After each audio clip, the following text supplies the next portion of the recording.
Welcome to Revas நான் ரேவதி சிவகுமார். இன்றைக்கி நம்ம சேனலில் Falooda ஸ்லைம் எப்படி செய்கிறதுன்னு பார்க்கலாம். இது செய்கிறதுக்காக நான் REVA'S பால்ஸ் எடுத்திருக்கேன். நான் மல்டி கலர் இருக்கும்ல அதை எடுத்திருக்கேன். உங்களுக்கு வேணால் செப்பரேட்டாக ஒரு கலர் மட்டும் இருக்கிறது கிடைக்கும். அது இருந்தால் கூட நீங்கள் எடுத்துக்கலாம். இப்போ வந்துட்டு இந்த பவுலில் நான் இதை சேர்த்துட்டு தேவையான அளவுக்கு தண்ணி சேர்த்து இதை சோக் பண்ணி வச்சிடலாம். ஃபலூடாவில் ஜவ்வரிசி சேர்த்து செய்வாங்க இல்லையா, அந்த மாதிரி ஜவ்வரிசிக்கு பதிலாக தான் நான் இந்த இது எடுத்திருக்கேன். REVA'S பாலுக்கு பதிலாக தர்மோகோல் பால் கூட நம்ம எடுத்துக்கலாம். அதுக்கப்புறம் இப்போ வந்து ஒரு குட்டி பவுலில் சப்ஜா சீட்ஸ் எடுத்து அதையும் சோக் பண்ணி வச்சுக்கிறேன். இந்த சப்ஜா சீட்ஸை ஒரு அரை மணி நேரம் தண்ணியில் ஊற வச்சா போதும், இது வந்து ரெடி ஆயிரும். இப்போது ஸ்லைம் செய்கிறதுக்காக நான் ஃபெவிகம் யூஸ் பண்ண போகிறேன். உங்ககிட்ட ஃபெவிகால் இருந்ததுன்னா அதை கூட நீங்கள் யூஸ் பண்ணிக்கலாம். அது மாதிரி ஆக்டிவேட்டருக்காக வீட்லேயே போரெக்ஸ் பவுடர் எடுத்து அதை வந்து தண்ணியில் கலந்து நான் வந்து எடுத்து வச்சுருக்கேன். அந்த ஆக்டிவேட்டர் தான் நான் யூஸ் பண்ண போகிறேன். போரெக்ஸ் ஆக்டிவேட்டருக்கு பதிலாக நீங்கள் டிடர்ஜென்ட் சால்ட் சேர்த்து ஆக்டிவேட்டர் செஞ்சுட்டு நீங்கள் அதை யூஸ் பண்ணலாம். அப்படி இல்லைனா முகி லிக்யூட் இல்லைனா போரோலின், போரோ ப்ளஸ் இந்த மாதிரியான ஏதாவது க்ரீம் இல்லைனா போரோ ப்ளஸ் பவுடர் இது இருந்தால் கூட நீங்கள் வந்து சேர்த்து இதை செய்யலாம். இப்போ இந்த ஃபெவிகமில் கலருக்காக போஸ்டர் கலர் எடுத்து நான் சேர்த்துருக்கேன். பிங்க் கலர் போஸ்டர் கலர் சேர்த்துருக்கேன். சேர்த்துட்டு இதை நல்லா மிக்ஸ் பண்ணிடலாம். அதுக்கப்புறம் நான் ஏற்கனவே ஆக்டிவேட்டர் செஞ்சு வச்சுருந்தேன்ல, அதை எடுத்து கொஞ்சம் கொஞ்சமாக சேர்த்து மிக்ஸ் பண்ணிக்கிறேன். எடுத்தோடனே நம்ம நிறைய ஆக்டிவேட்டர் சேர்த்துட்டோம்னா இது வந்து கொஞ்சம் ரப்பர் மாதிரி ஆயிரும். அதுக்கப்புறம் வந்து கையில் வச்சு நம்ம மிக்ஸ் பண்ணி விளையாடுறதுக்கு நல்லா இருக்காது, கொஞ்சம் ஹார்டான மாதிரி இருக்கும். அதனால தேவையான அளவுக்கு கொஞ்சம் கொஞ்சம் சேர்த்து மிக்ஸ் பண்ணிக்கிறேன். இது நல்லா மிக்ஸ் பண்ணதுக்கப்புறம் நான் இதில் ஃபோம் சேர்க்க போகிறேன். ஷேவிங் ஃபோம் எதுக்காக சேர்க்குறேன் அப்படின்னா, நம்மளுக்கு வந்து குவான்டிட்டி கொஞ்சம் அதிகமாக கிடைக்கும். நம்ம செஞ்சுருக்கிற ஸ்லைமை விட கொஞ்சம் அதிகமான குவான்டிட்டியில் நம்மளுக்கு வந்து கிடைக்கும் ஃபோம் சேர்த்து மிக்ஸ் பண்ணும்போது. அதுவும் இல்லாமல் ரொம்பவே லைட் வெயிட்டாக சாஃப்டான ஒரு ஃப்ளஃபி ஸ்லைமாக நம்மளுக்கு கிடைக்கும். அதுக்காக தான் வந்துட்டு நான் வந்து ஃபோம் ஆட் பண்ணியிருக்கேன். இப்போ ஃபோம் சேர்த்ததுக்கப்புறம் இதை நல்லா மிக்ஸ் பண்ணிக்கலாம். இன்கேஸ் உங்கள்கிட்ட ஷேவிங் ஃபோம் இல்லை அப்படின்னா அப்போ வந்து ஒரு எம்டி வாட்டர் பாட்டில் எடுத்துக்கோங்க. அதில் வந்துட்டு ஷாம்பு இல்லைன்னா ஏதாவது ஃபேஸ் வாஷ் க்ரீம் இருந்ததுன்னா எடுத்துக்கோங்க. எடுத்துகிட்டு அதை கொஞ்சமாக சேர்த்துட்டு நல்லா பாட்டிலை க்ளோஸ் பண்ணிவிட்டு ஷேக் பண்ணணும். அப்படி செஞ்சீங்க அப்படின்னா நிறைய ஃபோம் கிடைக்கும். அந்த ஃபோம் யூஸ் பண்ணிவிட்டு நீங்கள் வந்துட்டு இந்த மாதிரி ஃபோமிக் க்ளே செய்கிறதுக்கோ இல்லை ஃபோமிக் ஸ்லைம் செய்கிறதுக்கோ யூஸ் பண்ணிக்கலாம். இப்போ வந்து இதை சேர்த்து நல்லா மிக்ஸ் பண்ணிவிட்டேன். இந்த ஸ்லைம் வந்து ரொம்பவே சாஃப்டாக ஃப்ளஃபியாக கிடச்சிருக்கு. இப்போது இன்னொரு பாட்டில் ஃபெவிகம் எடுத்து இந்த பவுலில் ஊற்றி வச்சுருக்கேன். இதில் வந்து ஒயிட் கலர் ஆட் பண்ணிக்கிறேன். ஒயிட் கலர் ஆட் பண்ணும்போது இது வந்து கொஞ்சம் சாண்டில் கலர் மாதிரியான கலரில் தான் கிடைக்கும். நம்ம வந்து இதுலேயுமே வந்துட்டு ஃபோம் சேர்த்து செய்ய போகிறதுனால அப்போ வந்து கலர் வந்து நல்லா ஒயிட் கலரில் இந்த ஸ்லைம் நம்மளுக்கு கிடைக்கும். ஒயிட் கலர் ஸ்லைமுக்காக நீங்கள் வந்து கேம்லின் க்ளூலையோ இல்லைனா ஃபெவிகால் யூஸ் பண்ணியோ செஞ்சீங்க அப்படின்னா அப்போ வந்துட்டு அக்ரிலிக் பெயிண்ட்டோ அல்லது போஸ்டர் கலரோ ஒயிட் கலர் சேர்க்க வேண்டிய அவசியம் இருக்காது. ஏன்னா அந்த க்ளூவே ஒயிட் கலர் தானே இருக்கும், அப்போ வந்துட்டு தேவைப்படாது.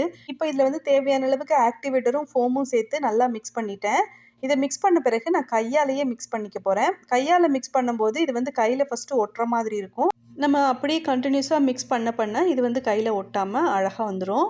ஃபலூடா ஸ்லைம் செய்கிறதுனால தான் நான் வந்து டபுள் கலரில் இன்றைக்கி நான் ஸ்லைம் செஞ்சுருக்கேன். இந்த ஸ்லைம் வந்து ரொம்ப சாஃப்டாக சூப்பராக இருந்துச்சு. 2 கலருமே ரொம்ப பிடிச்சிருந்தது எனக்கு. பிங்க் கலருக்கு பதிலாக நம்ம ரெட் கலர் சேர்த்து கூட செய்யலாம். ஆனால் பிங்க்கும் ஒயிட்டும் சேர்த்து செய்யும்போது ரொம்ப நல்லா இருந்துச்சு பார்க்குறதுக்கு. இந்த வீடியோவோட எண்டில் நீங்கள் பார்த்தீங்கன்னா தெரியும், இது வந்து நம்ம ஸ்லைம் வச்சு செஞ்சுருக்கோன்னே சொல்ல முடியாது, அந்த அளவுக்கு ஒரிஜினலாக இருக்கும் பார்க்குறதுக்கு. வீட்டில் வந்து ஃபலூடா செய்யும்போது சிலர் வீட்டில் வந்து சேமியா சேர்த்து செய்வாங்க. உங்களுக்கு வந்து அந்த மாதிரியான ஸ்லைம் வேணும்னா உள்ளன் த்ரெட் இருக்கும் இல்லையா, அந்த உள்ளன் த்ரெட் எடுத்துகிட்டு அதை வந்து சின்ன சின்னதாக சேமியா மாதிரி கட் பண்ணிவிட்டு அதை வந்து இதில் நீங்கள் ஸ்லைமோடு சேர்த்துட்டு அதை வந்து நீங்கள் செய்யும்போது பார்க்குறதுக்கு சேமியா சேர்த்து செஞ்ச ஃபலூடா மாதிரி இருக்கும். இப்போ வந்துட்டு கொஞ்சமாக ரெட் கலர் அக்ரிலிக் பெயிண்ட்டை ஒரு பவுலில் எடுத்துக்கிறேன். எடுத்துட்டு வேணும்னா நம்ம வந்து இதில் கொஞ்சமாக தண்ணி சேர்த்துக்கலாம்.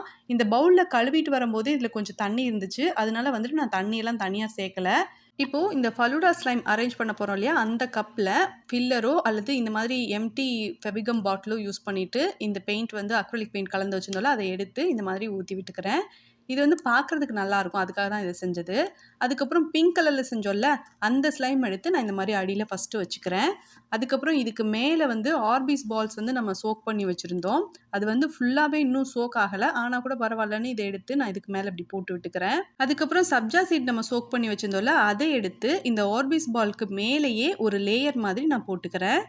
இதை போட்டதுக்கப்புறமா நம்ம ஒயிட் கலரில் ஸ்லைம் செஞ்சு வச்சுருந்தோம்ல அதை எடுத்து நம்ம இதுக்கு மேலே நீட்டாக எடுத்து வச்சுக்கலாம். ஒயிட் கலர் ஸ்லைமை வச்சதுக்கப்புறம் இதுக்கு மேலே மறுபடியும் ஃபோம் எடுத்து அதை வந்து இதுக்கு மேலே வந்து ஐஸ்கிரீம் மாதிரி வச்சுக்கிறேன். இந்த மாதிரி வச்சதுக்கப்புறம் ஏற்கனவே நம்ம வந்து சோக் பண்ணி வச்சுருந்தோம்ல அந்த REVA'S பாலில் வந்து கொஞ்சம் மிச்சம் இருந்துச்சு, அதை வந்து இதுக்கு மேலே சும்மா டெக்கரேஷனுக்காக எடுத்து வச்சுக்கிறேன். அவ்வளோதான், ஃபலூடா ஸ்லைம் ரெடி ஆயிடுச்சு. இந்த ஸ்லைம் உங்களுக்கு பிடிச்சிருக்கா பிடிக்கலையான்னு கமெண்ட்டில் சொல்லுங்கள். எனக்கு வந்து இது ரொம்ப பிடிச்சிருந்தது. ஏன்னா இதை வந்து அப்படியே கையில் எடுத்துகிட்டு பார்க்கும்போது ஒரிஜினலாக நம்ம வந்து ஹோம்மேடாக செஞ்ச ஃபலூடா மாதிரியே தான் இருந்துச்சு. சாப்பிடணும் போல தான் இருக்குது பார்க்குறதுக்கு. கொஞ்ச நேரம் இதை வச்சுருந்துட்டு அதுக்கப்புறம் எல்லாத்தையும் மொத்தமாக மிக்ஸ் பண்ணியாச்சு. ஃபலூடா ஸ்லைம் அப்படின்னு நம்ம சொல்லாத வரைக்கும் யாருக்குமே தெரியாது. ஏன்னா பார்க்குறவங்க எல்லாருமே இது ஒரிஜினல் ஃபலூடா அப்படின்னு தான் நினைப்பாங்க. நீங்கள் சொல்லுங்கள், இது உங்களுக்கு ரொம்ப பிடிச்சிருக்கா பிடிக்கலையாங்கிறத. அது மாதிரி ரொம்ப பிடிச்சிருந்ததுன்னா வீடியோக்கு லைக் பண்ணுங்கள். ஃபஸ்ட் டைம் நம்ம சேனல் பார்க்குறீங்கன்னா சேனலுக்கு சப்ஸ்கிரைப் பண்ணிட்டு அப்படியே பக்கத்தில் இருக்க பெல் ஐக்கானையும் கிளிக் பண்ணிடுங்க. இப்போ 3 ஆப்ஷன் வரும். இதில் நீங்கள் ஆல்னு செட் பண்ணிக்கிட்டீங்க அப்படின்னா அடுத்தடுத்து நான் அப்லோட் பண்ணுற வீடியோட நோட்டிஃபிகேஷன் எல்லாமே உங்களுக்கு வரும். நீங்கள் எல்லா வீடியோவும் மிஸ் பண்ணாமல் பார்க்கலாம். தேங்க்ஸ் ஃபார் வாட்சிங்.